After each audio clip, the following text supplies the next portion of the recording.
आज एक बड़ी और खुश करने वाली खबर आई है कि पूर्व प्रधानमंत्री नरसिम्हा राव को भारत रत्न दिया गया है।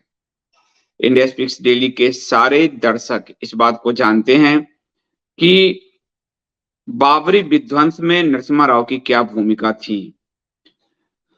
मैंने अयोध्या की संघर्ष गाथा जो श्रृंखला की है और जो अभी भी चल रही है, उसमें नरसिम्हा राव की क्या भूमिका थी, इसे बार-बार मैंने उल्लेखित किया है। और बाबरी विध्वंस के सबसे बड़े नायक और सीबीआई की चार्जशीट में मेन एक्यूज्ड, मुख्य अभियुक्त संतोष दुबे जी को मैंने आप सबके सामने मैं लाया था और उनका साक्षात्कार किया था। उन्होंने खुलकर कहा था कि बाबरी विध्वंस से पहले उनको दिल्ली बुलवाया गया। ब्रह्मदत्त द्विवेदी जो भाजपा के नेता थे, मंत्री थे, वो ले गए और उन्होंने नरसिम्हा राव के साथ उनकी मुलाकात करवाई और नरसिम्हा राव प्राइम मिनिस्टर आवास में मिले और उन्होंने एक पैकेट दिया जिसमें 50,000 रुपए थे और उन्होंने पूरी रणनीति समझी कि कैसे तोड़ोगे, क्या-क्या हथियार चाहिए। साथ ही ये भी कहा कि 5 घंटे का समय मिलेगा, 5 घंटे में तोड़ देना। 5 घंटे में कोई भी सुरक्षा दल हाथ नहीं लगाएगा, कोई भी सुरक्षा कर्मी हाथ नहीं लगाएगा। और बाबरी विध्वंस के तुरंत बाद जब कल्याण सिंह जी ने इस्तीफा दिया, उसके बाद 36 घंटे तक भारत की सरकार के अधीन वो पूरा क्षेत्र रहा, एक भी गोली नहीं चलने दी। यहां तक कि रामलला विराजमान का जो मंदिर बाबरी विध्वंस के बाद जो टेंट लगाया गया, वह भी केंद्रीय जो अर्धसैनिक बल थे उनके द्वारा लगवाया गया। और जब वो मूर्ति गायब हो गई टूट फूट में और वो पता नहीं चला मूर्ति कहाँ गई है, तो फिर नरसिम्हा राव ने उस समय के अयोध्या के जो राजवंश से हैं, जो समय कांग्रेस के नेता थे, अब ट्रस्ट में हैं, उनको फोन किया कि आपके घर से पुरानी मूर्ति वहां रखवाइए ताकि बाद में कोई क्लेम ना कर सके। और इस सब के पीछे थे शंकराचार्य स्वरूपानंद सरस्वती, वो नरसिम्हा राव के भी गुरु थे, ब्रह्मदत्त द्विवेदी जी के भी गुरु थे और संतोष दुबे को उन्होंने जबलपुर में ट्रेनिंग दिलवाई थी। बाबरी ढांचे के एक एक इंच का नाप लेके उसको कैसे चढ़ना, कैसे उसकी पूरी जबलपुर में ट्रेनिंग हुई।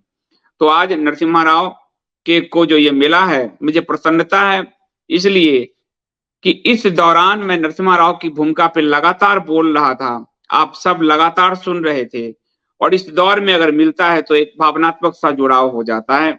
और मैंने नरसिम्हा राव की अभी पुस्तक भी मंगवाई 6 दिसंबर, जिसके कारण अयोध्या का एपिसोड अभी रुका पड़ा है और वो मैं 6 दिसंबर पढ़ रहा हूँ।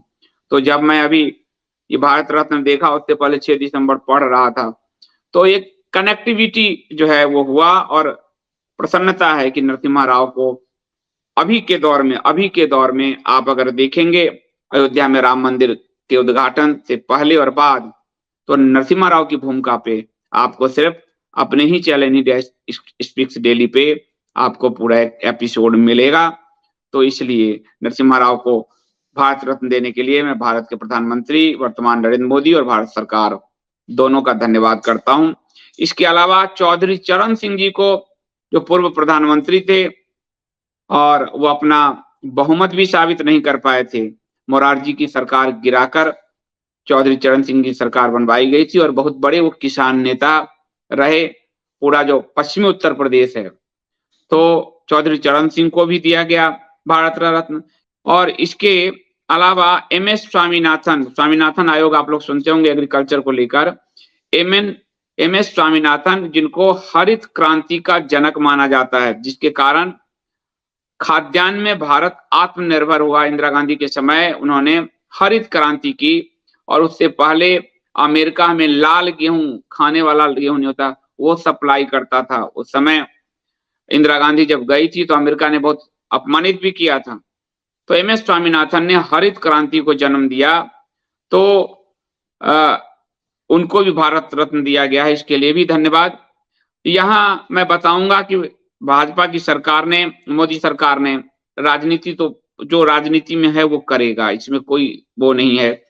तो किसान अभी चौधरी चरण सिंह के जो पोते हैं वो शायद भाजपा में आने वाले हैं, जयंत चौधरी। और ये जो पश्चिमी उत्तर प्रदेश और हरियाणा और पंजाब का बेल्ट है एग्रीकल्चर, तो एग्रीकल्चर में स्वामीनाथन आयोग की मांग की जा रही है किसानों द्वारा। तो चौधरी चरण सिंह और एमएस स्वामीनाथन के जरिए किसानों को साधा गया है, 24 के इलेक्शन में किसानों को साधा गया है, किसानों को एक जो है मैसेज दिया गया है, किसान वोट करें, क्योंकि किसानों का आंदोलन देश में पुनः आरंभ हो गया है, शुरू हो गया है। और पूरी दुनिया में जो न्यू वर्ल्ड ऑर्डर है उसमें चावल को खत्म करने का षड्यंत्र रचा जा रहा है कि मीथेन गैस का उत्सर्जन चावल से बहुत होता है। और पूरा भारत एक तरह से आप देखेंगे, बिहार, यूपी, उड़ीसा, ये सब चावल का कटोरा है, साउथ इंडिया। तो ये जो है एग्रीकल्चर को लेकर पूरी दुनिया में आंदोलन चल रहा है, क्योंकि न्यू वर्ल्ड ऑर्डर के ठेकेदार पूरे एग्रीकल्चर को खत्म करना चाहते हैं, जेनेटिक बीज और क्या क्या ये सब जो हो रहा है। तो उसके लिए इस सरकार ने किसानों को मैसेज दिया है। पीवी नरसिम्हा राव के जरिए सरकार ने दक्षिण भारत को मैसेज देने का प्रयास किया है, खासकर तेलुगु भाषियों को, आंध्रा से आते थे, और वहां पर चंद्रबाबू नायडू और जगन मोहन रेड्डी, उन दोनों में कौन भाजपा किसके साथ गलबहियां करेगी ये अभी क्लियर नहीं है। और दोनों के साथ उनके गठबंधन की नौबत आ रही है, जगन मोहन के साथ हैं और चंद्रबाबू नायडू भी चाह रहे हैं भाजपा के साथ। तो वो जो तेलुगु प्रदेश है, आंध्र और तेलंगाना, उसमें मैसेज देने के लिए नरसिम्हा राव को भारत रत्न दिया गया है। इसके अलावा गांधी परिवार, जो कांग्रेस के जो पुराने वोटर्स हैं, उन पर भी एक तरह से प्रहार किया गया है, क्योंकि गांधी परिवार के बाहर किसी को सम्मान नहीं दिया कांग्रेस ने। और गांधी परिवार ने नरसिम्हा राव को, क्योंकि नरसिम्हा राव ने जो बाबरी विध्वंस कराया, उसी के बाद कांग्रेस हमेशा के लिए खत्म हो गई।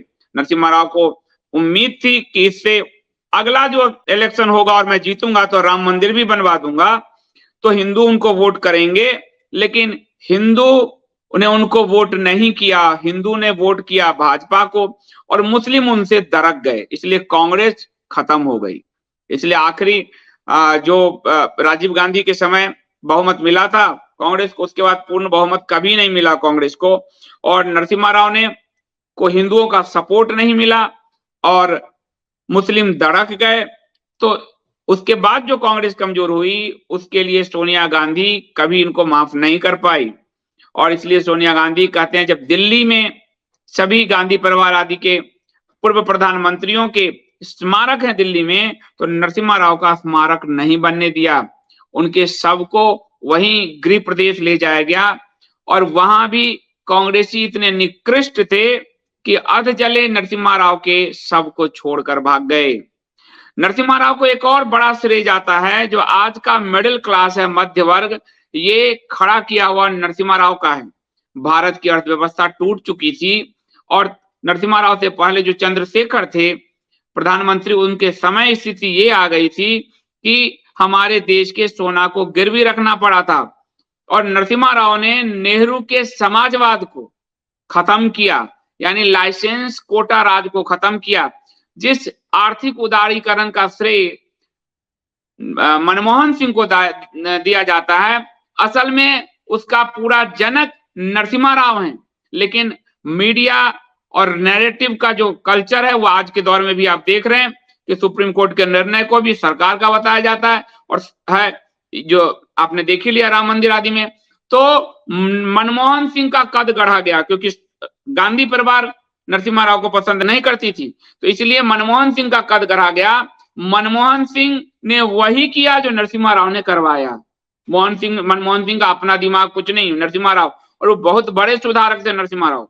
तो कोई भी जब कोई सरकार में कोई काम हुआ तो नेहरू ने किया, इंदिरा ने किया, राजीव ने किया, आज कहते हैं मोदी सरकार, सुप्रीम कोर्ट का निर्णय भी मोदी सरकार, लेकिन नरसिम्हा राव का निर्णय मनमोहन सिंह।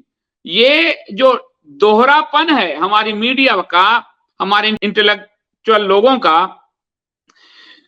तो ये दोहरापन दर्शाता है कि नरसिम्हा राव को कैसे सजा दी गई, और नरसिम्हा राव को सजा सिर्फ इसीलिए दी गई क्योंकि उन्होंने बाबरी विध्वंस करवाए थे। चौहान उनके गृह मंत्री थे और समय नरसिम्हा राव पूजा पर बैठ गए, 5 घंटे का वक्त दिया था, उनको ये मीटिंग मालूम था, मीटिंग उन्होंने किया, तो तब तक पूजा पर बैठे रहे जब तक कि ढांचा ढाकर समतल नहीं हो गया।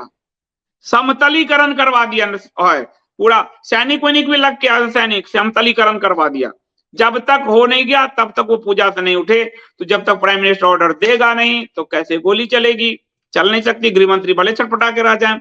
और फिर 36 घंटे तक एक कार सेवक को छुआ नहीं गया, पुलिस वाले लाइन से लग के, पुलिस वाले का अर्धसैनिक वालों, और यूपी की पुलिस भी केंद्र के अधीन आ गई थी, सरकार कल्याण सिंह की जा चुकी थी, तो स्पेशल ट्रेन चलवाकर कार सेवकों को विदा किया।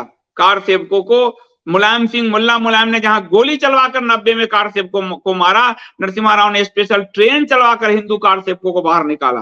तो नरसिम्हा राव का के प्रति हिंदुओं को एहसान फरामोश नहीं होना चाहिए, और जो है कृतज्ञ नहीं होना चाहिए, कृतज्ञ होना चाहिए, क्योंकि यदि वो बाबरी नहीं ढहाता तो कभी कोई सुप्रीम कोर्ट, कोई प्रधानमंत्री आपको मंदिर नहीं दिलवा सकता था। बाबरी नहीं ढहाता तो बाकी जगह अयोध्या, काशी में आपको मंदिर की आकृति भी दिख रही है, मथुरा में दिख रही है, वहां तो कुछ नहीं, वहां तो पूरा ही ढांचा था। तो आपको नरसिम्हा राव का, संतोष दुबे जी जैसे उनके 5000 उस बलिदानी जत्थे का धन्यवाद करना चाहिए, जिसके कारण बाबरी इंच इंच ढहा, तब जाकर यह मंदिर आज मिला, नहीं तो नहीं मिलता। इसलिए हिंदू समाज कृतज्ञ ना रहे, कृतज्ञता ज्ञापित करे, और मोदी सरकार ने ये कृतज्ञता ज्ञापित की है, इसलिए मैं उनका धन्यवाद करता हूं। आपको मालूम है वस्तुनिष्ठ मैं पत्रकार हूं, जो अच्छा करता है अच्छा कहता हूं, बुरा करता है बुरा कहता हूं।